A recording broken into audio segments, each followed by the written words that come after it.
कहना है तो शिव से, बोलना है शंकर से।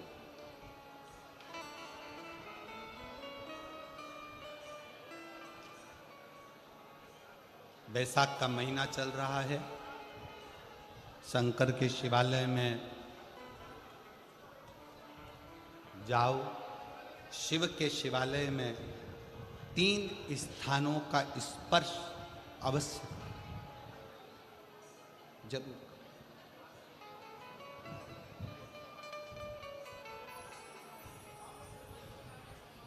किसी किसी मंदिर में शंकर जी के शिवलिंग को छूने नहीं देते, जैसे दक्षिण साइड में, साउथ में।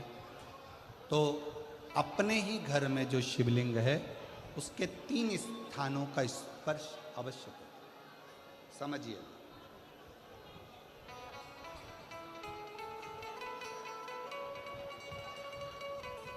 पहला शंकर भगवान के जहाँ से जल बहता है उस स्थान, ये जलाधारी है, जल बहता है, ये शिवलिंग है। यहाँ से जो पानी नीचे की ओर जाता है उस स्थान का स्पर्श अवश्य करें। दूसरा, शिवलिंग का जो गोल भाग है उस गोल भाग में कहीं पर भी अपनी हथेली का स्पर्श अवश्य करें। तीसरा, शंकर भगवान के शिवलिंग का जो ऊपर का भाग है वहाँ अपने अस्त्र का स्पर्श अवश्य करें। तीनों स्थान पर ब्रह्मा, विष्णु और महेश का स्मरण करते हुए जब बैसाख महीने में आप शंकर भगवान को जल समर्पित करें। शिव जी को जब बैसाख के महीने में जल दिया जाए तो दोनों हाथ से अंजलि में कलश रखकर शंकर भगवान की अपने हाथ की अंजलि में जल रखकर शिव जी को जल अवश्य समर्पित करें। शिवरात्रि के बैसाख महीने की शिवरात्रि पड़े, बैसाख महीने की प्रदोष पड़े तो एक बेलपत्र शंकर को अवश्य समर्पित करें। मान लो गर्मी बहुत तेज है, पेड़ों पर बेलपत्र नहीं मिले तो एक दुर्वा शिव को अवश्य समर्पित करें। मान लो बहुत तेज गर्मी पड़ने पर, या रतनगढ़ में तो हम देख रहे हैं रजी रज, धूली धूल इतनी है, मिट्टी इतनी है कि यहाँ तो दुर्वा मिलना भी बड़ा मुश्किल है।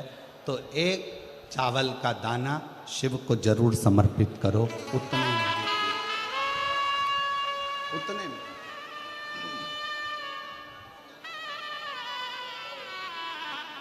और बैसाख महीने में सबसे ज़्यादा जरूरी है, जो सबसे ज़्यादा जरूरी है बैसाख महीने में, वो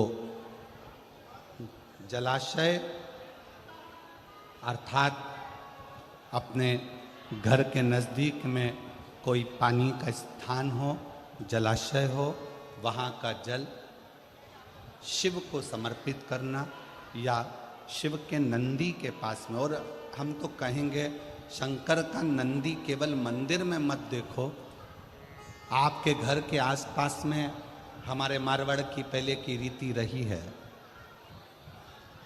राजस्थान में बहुत सालों पहले, जब लगभग 19 से 20 साल पहले हम फलोदी में आए थे, 20 साल पहले। और 20 साल पहले जब हम फलोदी में आए थे राजस्थान में, तो हमने उस फलोदी राजस्थान में देखा था कि प्रत्येक घर के बाहर पत्थर का एक छोटा सा कुंडा जैसा होता। 2 चीजें हमने फलोदी राजस्थान में प्रत्येक घर के बाहर 20 साल पहले देखी थी। एक इतना बड़ा कुंडा पत्थर का जिसमें लोग भोजन रख देते हैं, और एक बड़ा सारा कुंडा जिसमें लोग पानी भर देते हैं, जिससे चिड़िया, पशु, पक्षी, गौ माता सब उस पानी को पीती रहे और आपका और हमारा कल्याण होता रहे, इस भाव से रखा। प्रयास करो। शिव जी को तो जल समर्पित करो,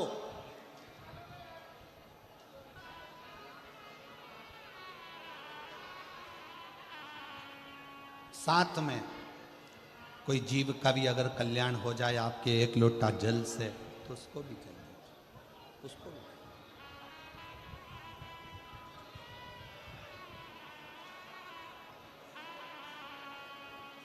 शंकर भगवान, भगवान ओघड़दानी शिव, जिनका चढ़ा हुआ जल केवल मात्र स्पर्श, आचमन, दर्शन आपका और हमारा कल्याण कर देता। शिव महापुराण का एक बहुत सुंदर संवाद है। काशी प्रदेश में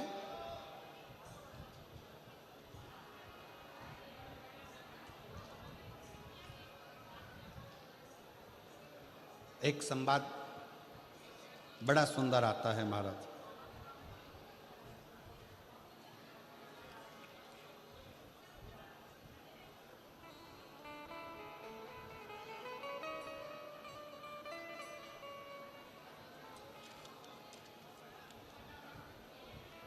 सिंहपुर प्रदेश में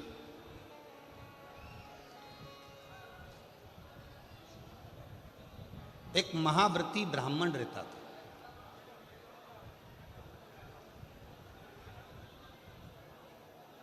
शिव जी का बड़ा उपासक था, शंकर का बड़ा भक्त था।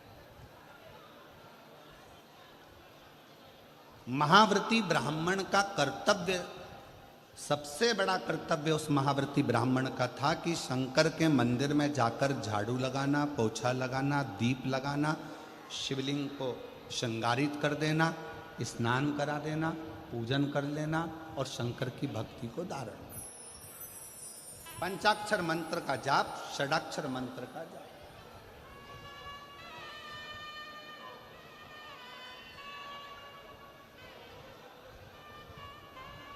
पूरे सिंहपुर में, पूरे प्रदेश में इस महाव्रती ब्राह्मण की चर्चा थी, पूरे प्रदेश में।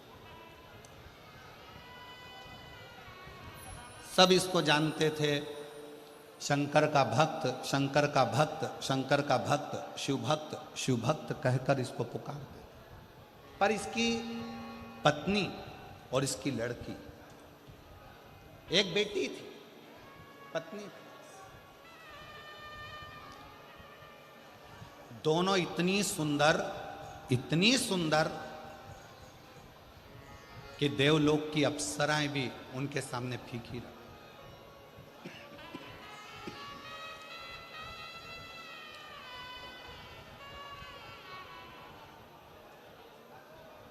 और शिव महापुराण की कथा एक बात बहुत अच्छे से कहती है, शरीर की सुंदरता से ज्यादा जरूरत है मन की सुंदरता की। मन की, तुम्हारा अच्छा शरीर देखकर भगवान कभी प्रसन्न नहीं होते, तुम्हारे अच्छे वस्त्र देखकर भगवान कभी प्रसन्न नहीं होते। कभी तुम्हारे शरीर पर आभूषण है, रतन है, सोना है, चांदी है, हीरा है, पन्ना है, उसको देखकर मेरा भगवान कभी प्रसन्न नहीं होता। तुम कितने सुंदर हो, उसको देखकर भी भगवान कभी प्रसन्न नहीं।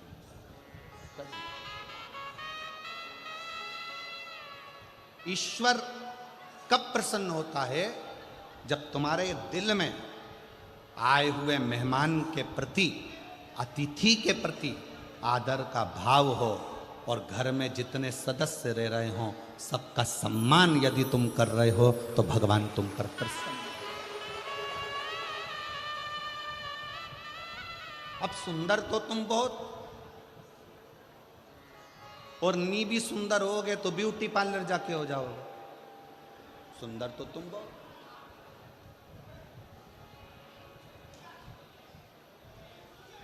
अब मालूम पड़े तुम्हारा चेहरा सुंदर है, तुम्हारा तन सुंदर है, तुम दिखने में सुंदर हो, और मालूम पड़े तुम्हारा जो मन है, तुम्हारा जो हृदय है, तुम्हारा जो मन है, मालूम पड़े वो व्यर्थ चर्चाओं में, ईश्वर की भक्ति में।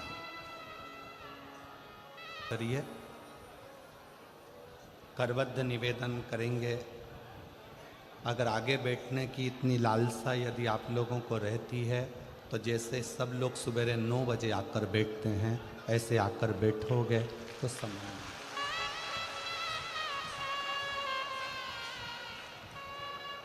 कथा केवल लाहौटी जी की नहीं, पूरा रतनगढ़ के एक एक बच्चे बच्चे की यह कथा है और रतनगढ़ की यह कथा। इसको दिल से सुनो।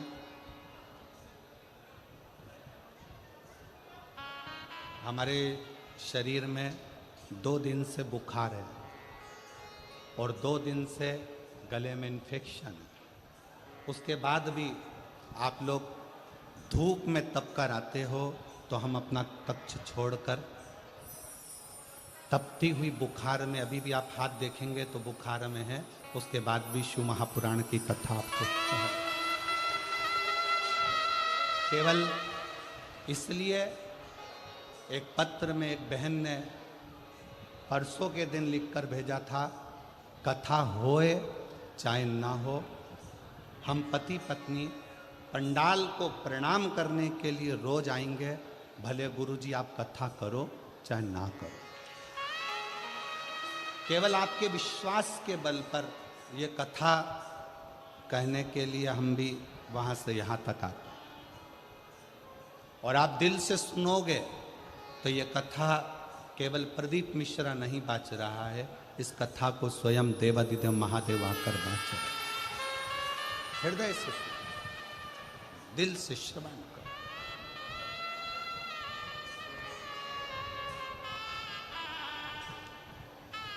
इतने अच्छे अच्छे पत्र यहाँ ढेर लगा हुआ है पत्रों का, पर हम पत्र भी कम पढ़ रहे हैं। क्यों? राजस्थान में कथा कम होती है। अगर इन लोगों को दिल से मिल गई और इनकी झोली भर गई तो अगली कथा में 1 मई को पत्र पढ़ लेंगे। इसमें कोई हृदय से सुनो, ये वो अमृत है। 7 दिन पूरा होने के बाद तरसोगे कि हमारे नज़दीक में कथा होकर चली गई, मैं झोली भरकर नहीं ला सकी।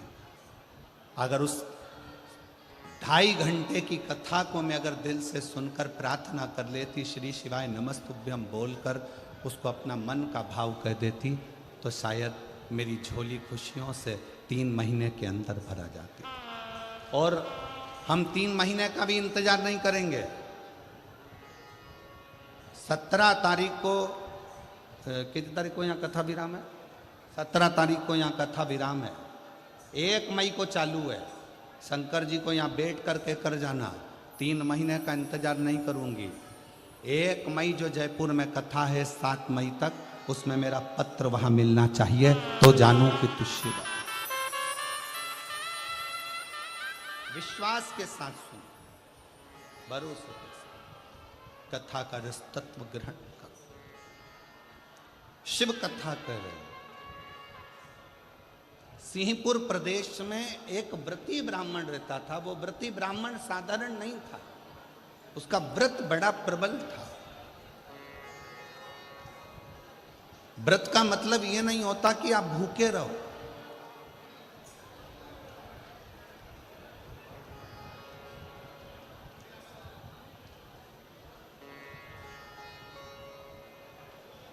भाई श्री हनुमान प्रसाद जी पोद्धर जी ने अपनी वाणी में कल्याण के शिव अंक में, अगर बन सके तो आप पढ़िएगा, कल्याण के शिव अंक में भाई श्री ने एक लाइन लिखी है। भाई श्री ने अपनी वाणी में लिखा कि भगवान को पाने के लिए अगर तुम अपने दिल से एक बार अगर मुख से कह दोगे कि हे प्रभु मैं तुम्हारा हूं और तुम मेरे हो, बस ये बात अगर दिल से कह दी तो परमात्मा भी तुम्हारा हो जाता है और तुम परमात्मा के हो जाते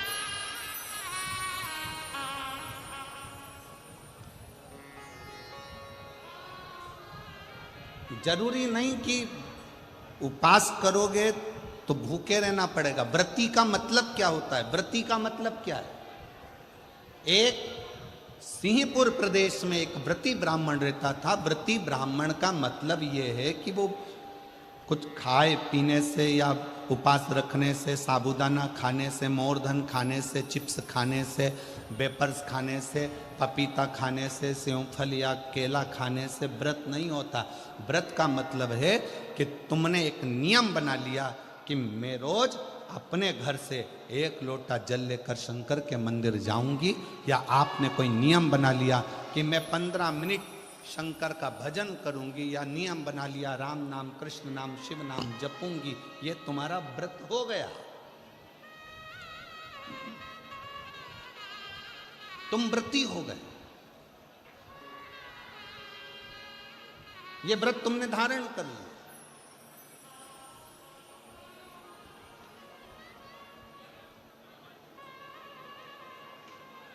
कई माताओं ने नियम बनाया, रतनगढ़ की ही रहने वाली माताएं, कई माताएं रतनगढ़ की ही रहने वाली पंडाल में रह रही है, कई माताएं रतनगढ़ की।